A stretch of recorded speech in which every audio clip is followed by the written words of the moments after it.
moving on, preseason game 2, Saturday night, 7 o'clock Central, 8 o'clock Eastern. Hopefully we will, because the Vikings will be the home game. Should get to hear the soothing voice of Paul Allen on the call, which was just wonderful when they, for some reason, cut Seattle's commentary in the first game, and they just put Paul Allen in. And even the Pat McAfee show was talking about it, and they were like, Seattle was doing fine, but oh my gosh, Paul Allen is a dude. And they really just were bragging on Paul Allen. It made me laugh while I was listening to him.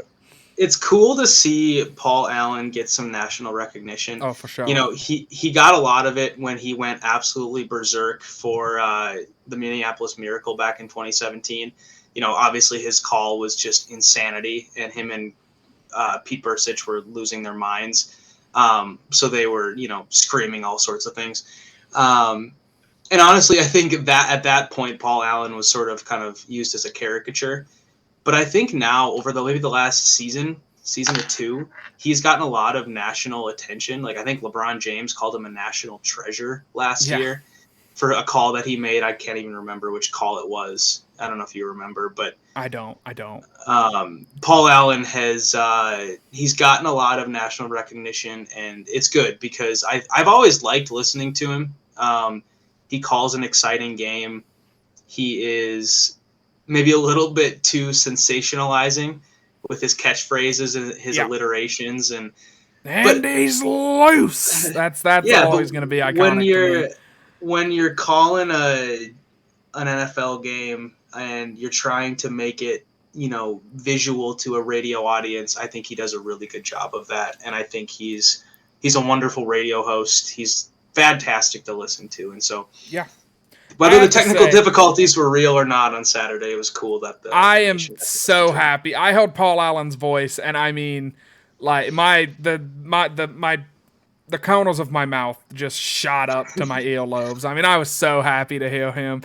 And I live in Ohio. I don't hear Paul Allen a lot. I usually only hear him like if he does like an interview that the Vikings post. I get to listen to him. Sure. If he does, occasionally they'll do like, a highlights, like a 2-minute highlights of like Vikings plays after games with Paul Allen's calls, but I don't really get to listen to Paul Allen a lot. So it was nice to hear him. I do take issue though. You were like, he kind of became a caricature of himself, like a caricature. Sorry, the media made him a caricature. Yes. I'm not saying he did. Yeah. I'm sorry. So the media kind of... That's what Paul Allen is, at least to me. He is a caricature, man. He's, like you said, he's got the catchphrase. He's very sensationalized, but I like that. I look, don't get me wrong. Baseball commentary has its place of, and he takes one down the middle, and then they talk about, random stuff for an hour and a half. And, like baseball commentary has its place. Paul Allen, like, makes football feel like exciting and football-y, and I've listened to him a couple times in my life, driving on Sirius or something. He would get to hear games called there and stuff. He's an electric commentator, and he's loose will forever be ingrained in my memory.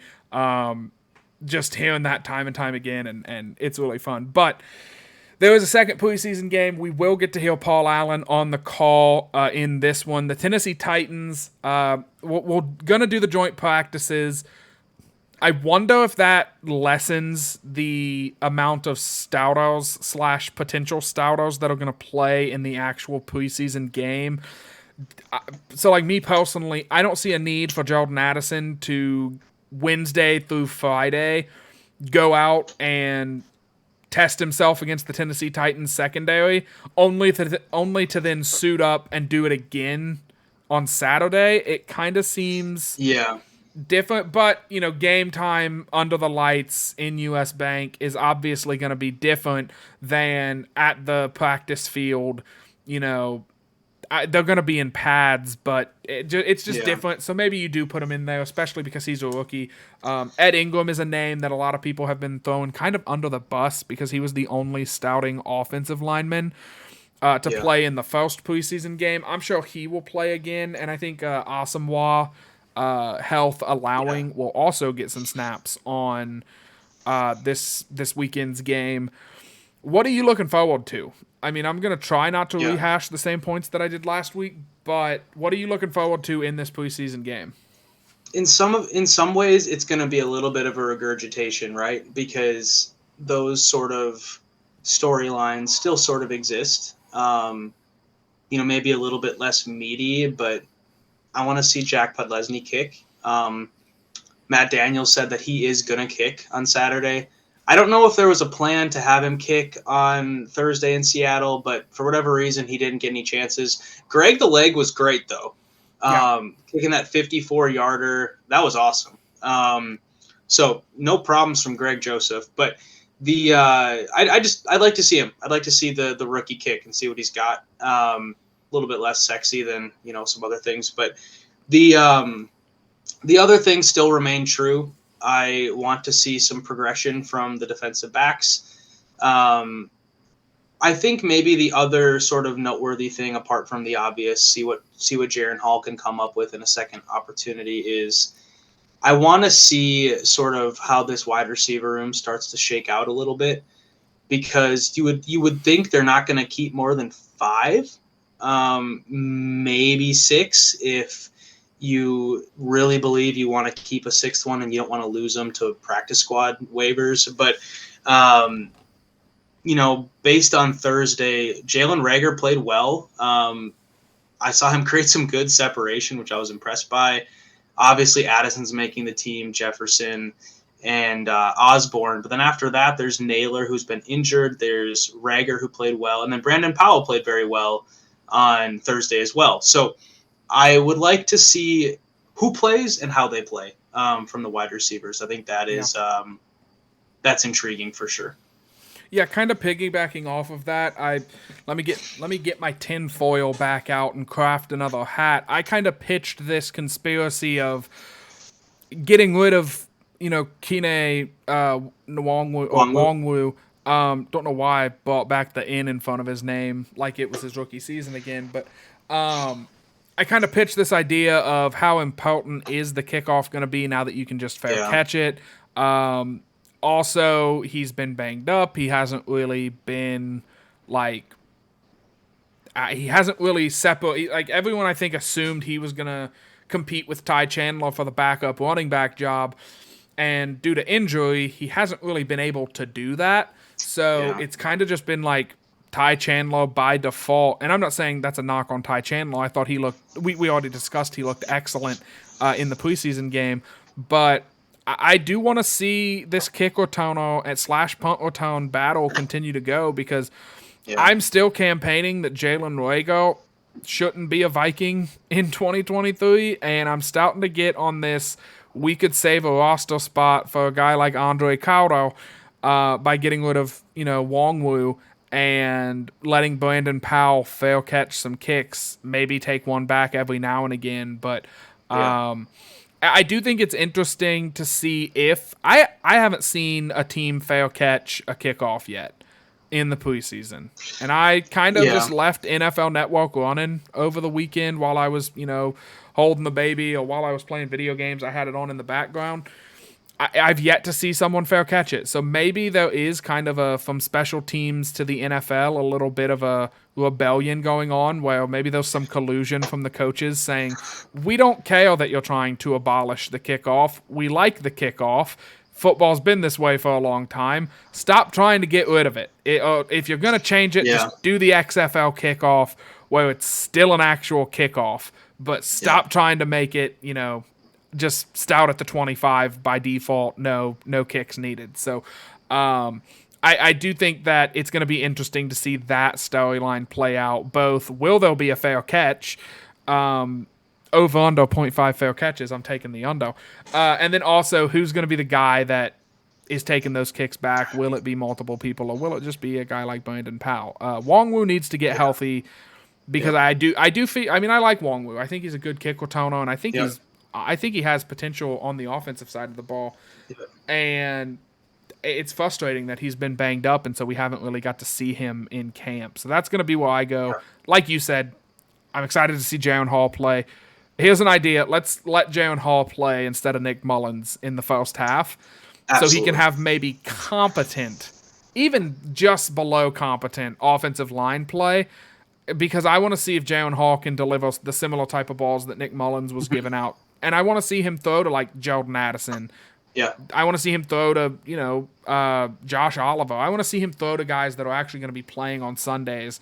Yeah. Not dishing the ball to Jalen Ruego as he's running for his life because his line, let somebody come unblocked. So that'll be exciting to watch as well. I'll just make my final thoughts here, and we can call it a night. The last really thing I just wanted to say in regard to sort of preseason game and who's playing, who's not.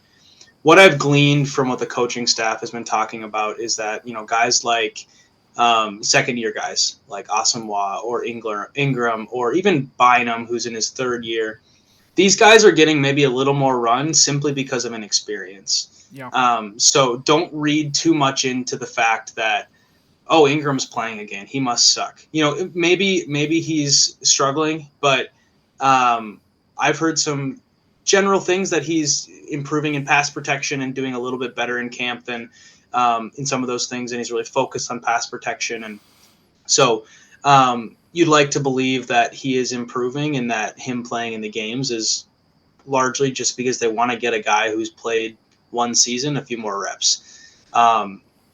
O'Connell even said that, and maybe this is just O'Connell playing the coach speak game, but guys like Kirk and Jefferson, it's not out of the question that they would play on Saturday if he feels they need the reps. He's sort of let's see how this week against Tennessee goes, and if it goes poorly, maybe we'll see him out there for a couple series. I'd be really surprised, but you never know. There was one more that I was going to mention, slipping my mind right now, but just in general, sort of taking that, approach with a grain of salt. Oh, what I was going to say was Matt Daniels talking about the kick return. Regardless of who's back there, he was sort of just saying that, especially in the preseason, maybe there's some collusion going on. Excuse me. But the main reason is more just these guys are trying to earn roster spots. And so there's sort of a general understanding that the coaches want them to take the kicks back. They're not looking for them to take a fair catch because that doesn't really teach you much. That doesn't really show the coaches much what they can do. So he sort of said, unless it's 8 to 10 yards deep in the end zone, these guys are going to be taking them back. So we'll see. I mean, come week one, if people are still not fair catching anything, then who knows? Maybe you might be onto something. But I think that's kind of where I'm seeing sort of this preseason approach to the kickoff. Yeah, I think that's probably more likely than all of the 32 special teams coaches in the league getting together and being like, F you, Goodell, trying to get rid of the kickoff. We love the kickoff. I'm sure everybody has an opinion on it. I definitely have mine. I'll make my final thoughts super quick. Make sure you shop Unified. Please, for the love of God, I am begging you, follow Will Goodwin on Twitter at WillBadLose. I mean, you're just the best, man. I mean, just a little clap for you. I'll clink the championship rings together for you. He's just posting really good stuff on the Bad Loser blog, which you should also go and check out. And he's also, I believe, riding for Vikings territory again, right? Yes, yep. Yes. So back in the saddle, baby. Yeah, so back in the saddle, back in the swing of things. It is football season once again, and so you can check him out at the Bad Loser blog, also on VikingsTerritory.com, where you should be getting all of your Vikings news and opinions anyways. And then while you're here, if you've made it, this was a super long show today, and so we appreciate you. If you are here to the very end, you must love us a lot, or at least you're my mom.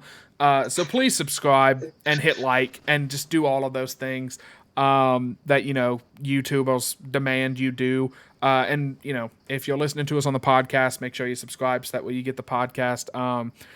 We've got some scheduling things that I think we'll announce either next week or week after next in terms of what content will look like for this upcoming season. I don't want to get into it right this second because we're an hour and a half into this show. So I'll kind of end things here. Again, Vikings are playing the Titans in their second preseason game Saturday at 7 Central in US Bank. Should be a really fun game. Not a lot of starters are going to play. That's okay. That's preseason football. it's preseason for the fans too. Maybe practice some new sayings. Maybe practice some new hot takes that you're gonna throw out at your game day parties. Maybe practice making a new dip. It's preseason for the chefs and the meat smokers as well. So, just it's the time for testing things to see what works. And I'm excited to see the Vikings test some stuff to see what works. Other than that, I've been Jordan Hawthorne. He's been Will Goodwin, and we will talk to you guys next week. I will leave you as always with Skull, y'all.